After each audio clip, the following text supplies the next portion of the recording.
8 साल की सुकन्या सुबह उठते ही आंखें मलते हुए अपनी माँ के पास गई। उसकी माँ माया सोफे पर बैठकर टीवी देख रही थी। मम्मी, मुझे मैगी खानी है। हाँ, अभी बना देती हूँ। वैसे भी मैंने कुछ और बनाया नहीं, तेरे पापा गए हुए हैं अभी ऑफिस की ट्रिप के लिए बाहर, तो घर में मैं और तू ही तो है। ऐसा करती हूँ, दोनों के लिए वही बना देती हूँ, आसान है, जल्दी भी बन जाएगी। माया आलस के कारण जल्दी से मैगी बना देती है और खुद भी खाती है, साथ ही अपनी बेटी को भी खिलाती है। ज्यादातर उसका पति ट्रिप पर ही रहता, जिस कारण वो दोनों माँ बेटी ही घर में रहती और वो जल्दी में दोनों के लिए मैगी बना देती। ऐसे ही समय बीता और अब सुकन्या 22 साल की हो गई। मम्मी यार कहाँ हो? ओ गॉड, लगता है माँ पूजा में बैठ गई। मुझे तो कॉलेज के लिए लेट हो रहा है। एक काम करती हूँ, जल्दी से अपने लिए मैगी बना लेती हूँ। मेरी ऑल टाइम फेवरेट। सुकन्या रसोई में जाकर मैगी बनाने लगती है, लेकिन मैगी बनाते वक्त वो कुछ सब्जियां भी उसमें ऐड करने लगती है और सब्जी काटते हुए उसकी उंगली कट जाती है। Ouch mummy. उसकी आवाज सुनकर जल्दी से पूजा खत्म कर उसकी माँ माया बाहर आती है। अरे ये क्या, काट ली ना उंगली, ध्यान से काम नहीं कर सकती, रुक मैं अभी पट्टी लगा लेती हूँ। सुकन्या की माँ उसकी उंगली में पट्टी लगाती है, जिसके बाद वो उसे मैगी बना कर देती है। सुकन्या अपने माता पिता की इकलौती बेटी थी, इसलिए वो उससे ज्यादा रसोई का काम नहीं लेते थे, इसलिए सुकन्या को भी मैगी के अलावा कुछ और बनाना आता ही नहीं था। तू भी ना यार अंकित, पता नहीं कब तक यूं ही मेरे साथ तफरी मारता फिरेगा। ओ मैडम, तेरे लिए सीरियस हूँ मैं, समझा? ऐसा मत बोल। तो फिर क्यों नहीं आता मेरे घर मेरा हाथ मांगने? मैडम ऐसा है ना, पहले पढ़ाई पूरी कर लो और मेरी नौकरी लगने दो, तभी तो आ पाऊंगा ना। ऐसे ही समय बीतता है और अंकित की अच्छी नौकरी लग जाती है। वो मैगी बनाने वाली कंपनी में मैनेजर की पोस्ट पर लग जाता है। फिर वो अपने घर पर अंकिता के बारे में बात करता है और दोनों के परिवार वाले आपस में मिलते हैं। देखिए बहन जी, ये मेरी इकलौती बेटी है, बड़े ही प्यार से पाला है मैंने इसे, तो इसका अच्छे से ध्यान रखिएगा। आप चिंता मत कीजिए बहन जी, हम बहू नहीं बेटी ले जा रहे हैं। कुछ महीने बाद उन दोनों की शादी हो जाती है। एक दिन, बहू जल्दी से मेरे लिए चाय बना दे, रोज तो अपने हाथों की पीती थी, आज से बहू के हाथों की पी लेती हूँ। जी माँ जी, मैं बस अभी बना कर लाई। सुकन्या जल्दी से रसोई में जाती है और चाय बना कर ले आती है। पीकर बताइए ना माँ जी कैसी बनी है। अरे रुक तो जा, गरम गरम पी लूं क्या, बहू है तू मेरी, ऑर्डर ना कर। सच ही कहते हैं लोग, ये सास तो सास ही होती है। आय हाय बहू, ये चाय बनाई है या काढ़ा, इतनी पत्ती कौन डालता है इसमें, इसे पीकर तो सर दर्द और बढ़ गया मेरा। तेरी माँ ने तुझे चाय बनाना भी नहीं सिखाया क्या? वो माँ जी मैंने पहली बार बनाई है ना, इसलिए। कोई बात नहीं, मैं सीख जाऊंगी।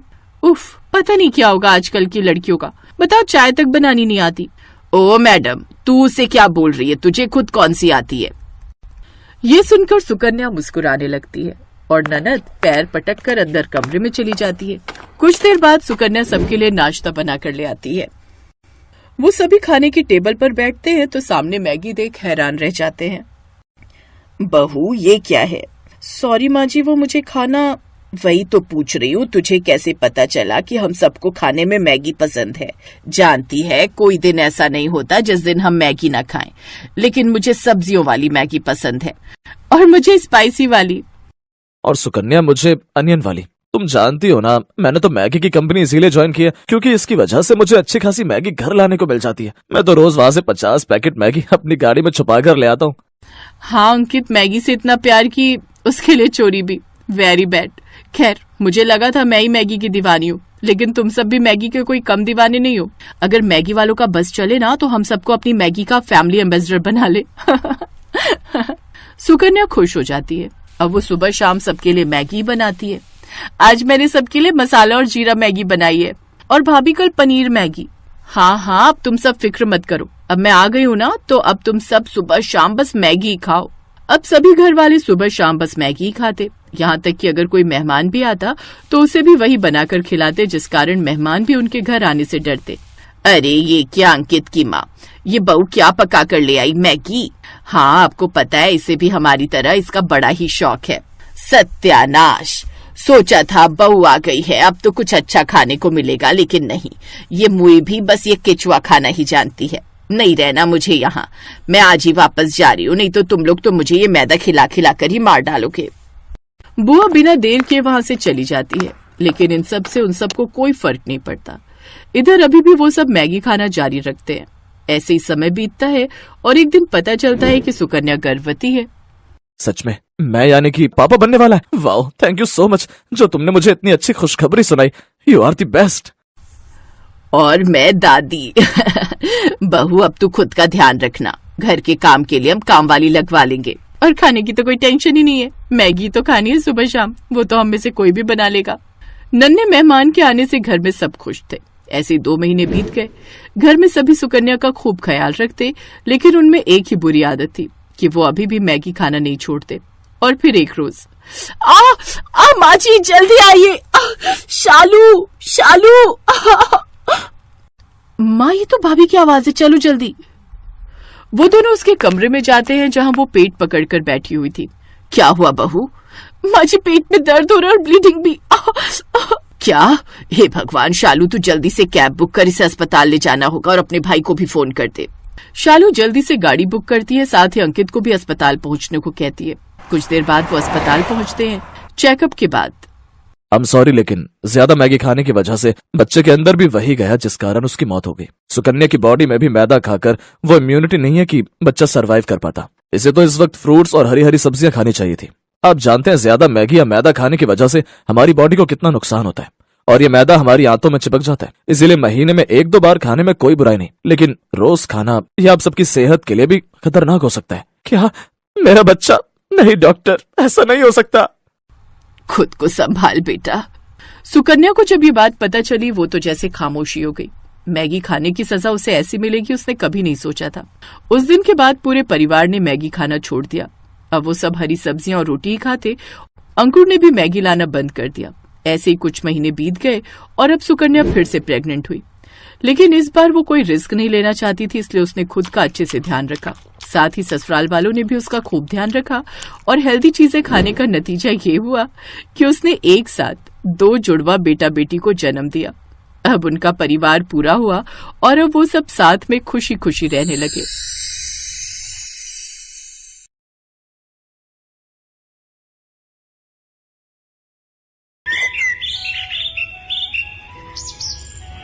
शीतल को मैगी खाने का बहुत शौक था। कई बार उसकी मम्मी इस बारे में उसे टोक चुकी थी। शीतल, क्या बना रही हो बेटा? आपको पता तो है मम्मी, जब मैं किचन में होती हूँ तो मैगी के सिवा कुछ बनाना पसंद नहीं करती।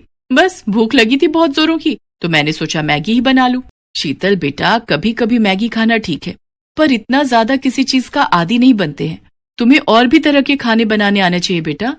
कुछ दिनों में ससुराल जाओगी तो क्या वहाँ अपनी सास को मैगी बनाकर खिलाओगी? तो और क्या मम्मी, मैं तो अपनी सास को भी मैगी खाना सिखा दूंगी। शीतल ने अपनी मम्मी की बात को अनसुना कर दिया और फिर कुछ दिनों बाद शीतल की शादी सौरभ नाम के लड़के से हो जाती है। शीतल की सास नई बहू के आने से बहुत खुश थी। क्या बात है उर्मिला जी, नई बहू के हाथ का क्या खिला रही हो? आज तो बहू का दिन है, वो जो भी अपनी पसंद से खिलाएगी वो खा लेंगे। क्यों अनीता जी? जाओ बहू, मेहमानों के लिए कुछ अच्छा बना कर ले आओ। ठीक कह रही हो उर्मिला जी। रश्मि भाभी जी, आज तो बहू की पसंद का ही खाएंगे। मोहल्ले की औरतें नई बहू की मुंह दिखाई के लिए आई हुई थी। उर्मिला के कहने पर शीतल रसोई में तो चली जाती है, पर उसे तो सिर्फ मैगी बनानी आती थी। मुझे तो सिर्फ मैगी बनानी आती है, अब मैं मैगी लेने के लिए किसको भेजूं? हाँ, ये ठीक रहेगा। रामू भैया, आपके पड़ोस में कोई दुकान होगी, वहां से मैं आपको पैसे देती हूँ, आप मुझे मैगी के पैकेट ला दोगे? पर बहुरानी, यहाँ पर तो कोई भी मैगी नहीं खाता। आप मैगी किसके लिए मंगवा रही हो? क्या यहाँ पर कोई मैगी नहीं खाता? ऐसा कैसे हो सकता है? अब सबको मैगी खानी पड़ेगी क्योंकि मुझे मैगी बहुत पसंद है। आप बस मुझे मैगी के पैकेट ला दो, बाकी सब मुझ पर छोड़ दो। रामू शीतल के कहने पर पड़ोस की दुकान से मैगी के पैकेट ले आता है। मोहल्ले की औरतें खाने के सामान का इंतजार कर रही थी। शीतल मैगी बनाकर सबके लिए लाती है। ये लीजिए माँ जी, मैंने आप सबके लिए गर्मा गर्म मैगी बनाई है। मैगी? ये तो बच्चों के खाने की चीज है बहू, हमसे ना खाई जाती है मैगी शैगी। शीतल पड़ोसन की बात सुनकर उदास हो जाती है। उसका मुरझाया चेहरा देख उर्मिला उसका साथ देती है और वो सबसे कहती है, अरे मैगी, ये तो मुझे बहुत पसंद है, कब से मैंने मैगी नहीं खाई थी। अरे तुम सब एक बार खाकर तो देखो, ये बहुत स्वादिष्ट बनती है, मैंने कई बार खाई है। खा लेते हैं, अब आए हैं तो बिना खाए जाएंगे तो बहू को अच्छा ना लगेगा। कैसी लगी मेरे हाथ की मैगी आंटी जी? पड़ोसन धीरे से मुस्कुरा देती है, क्योंकि उन्हें ये सब खाने की आदत नहीं थी। कुछ देर बाद सब मेहमान चले जाते हैं। उस दिन की बात खत्म हो जाती है। पर अब तो अक्सर ही शीतल मैगी बनाने लगी। धीरे धीरे मैगी खाने की आदत उसकी सास को भी लगी। अरे शीतल बहू, वो तू जो मैगी बनाती है जरा सी बना ले, बड़ी स्वाद लगती है। पता नहीं तूने कैसी आदत डाल दी है, मन करता है रोजाना ही मैगी बनाकर खाओ। झट से तैयार हो जाती है, समय भी बच जाता है और पेट भी भर जाता है। तभी तो माँ जी मुझे मैगी बहुत पसंद है। अच्छा हुआ आप भी मेरी तरह मैगी खाने के आदी हो गए। आप बैठो, मैं आपके और अपने लिए जल्दी से चटपटी मैगी बनाकर लाती हूँ, फिर साथ में चाय पियेंगे। भैया 10 पैकेट मैगी के देना। क्या बात है रामू भैया, आजकल बड़े मैगी के पैकेट खरीद रहे हो? दोनों मेहमान ज्यादा आने लगे हैं क्या? अरे नहीं भीमा भैया, शीतल बहू रानी और माँ जी दोनों ही मैगी बड़े शौक से खावत हैं। चलो अच्छा है, हमार बिक्री भी ज्यादा हो जात है, हमार तो ग्राहक बने रहे, हमें और क्या चाहिए। उर्मिला और शीतल की मैगी खाने की आदत दिन पर दिन बढ़ती जा रही थी और ये देखकर सौरभ और उसके पापा भी गुस्सा करने लगे। पापा, इन दोनों की मैगी खाने की आदत कितनी बढ़ गई है। क्या करें बेटा, दोनों ही नहीं समझती हैं। जब देखो तब घर में मैगी बनती रहती है, बस हो गया। इन दोनों को कौन समझाए कि मैगी खाना बुरी बात नहीं है, पर हद से ज्यादा किसी भी चीज की आदत शरीर को नुकसान पहुंचाती है। पापा, माँ जी के पेट में बहुत तेज दर्द हो रहा है। क्या उर्मिला, क्या हुआ? अभी कुछ देर पहले तो तुम ठीक थी। पापा चिंता मत करो, मम्मी को मैं डॉक्टर के पास ले जाता हूँ। सौरभ अपनी मम्मी को डॉक्टर के पास ले जाता है। आपकी माताजी ने आज सुबह क्या खाया था? डॉक्टर, मैंने मैगी खाई थी। अच्छा, एक बार अल्ट्रासाउंड करना पड़ेगा, तभी पता चल सकता है कि क्या परेशानी है। बाकी मैं ये दर्द की दवाइयां दे रहा हूँ, आप इसे ले लेना, इससे आराम आ जाएगा। फिर अल्ट्रासाउंड की रिपोर्ट के बाद ही हम आगे का इलाज शुरू करेंगे। डॉक्टर उर्मिला को दर्द की दवाई दे देता है। अगले दिन उर्मिला की अल्ट्रासाउंड की रिपोर्ट आती है, जिसमें पता चलता है कि उर्मिला का लीवर बढ़ गया है और उसमें सूजन है, जिसका मुख्य कारण मैदे का ज्यादा सेवन है। अब कुछ टाइम तक इनको मैदे से बनी कोई भी चीज नहीं खानी है, यहाँ तक कि ज्यादा तेल, मिर्च, मसाले सब कुछ अवॉइड करना है। उर्मिला की तबीयत खराब देख शीतल को बहुत दुख होता है। आज मेरी वजह से माँ जी की यह हालत है। मैंने ही उन्हें मैगी खाने की आदत डाली।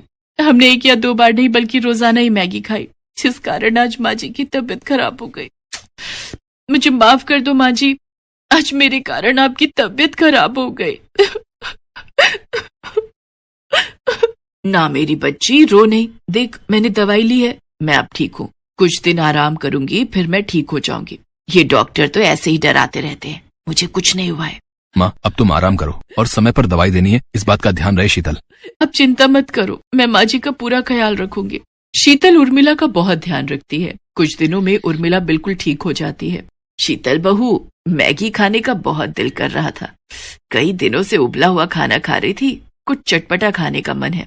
माँ जी, मैगी तो मैं बना लूंगी, पर हम दोनों आज एक दूसरे से ये वादा करते हैं कि हम दोनों महीने में सिर्फ 2 बार ही मैगी खाएंगे, इससे ज्यादा नहीं, क्योंकि हमारी प्यारी मैगी के बिना हम दोनों नहीं रह सकते। ये दोनों सास बहू भी ना भाई मैगी लवर हैं। इसी बात पर सब ठहाका लगाकर हंस देते हैं।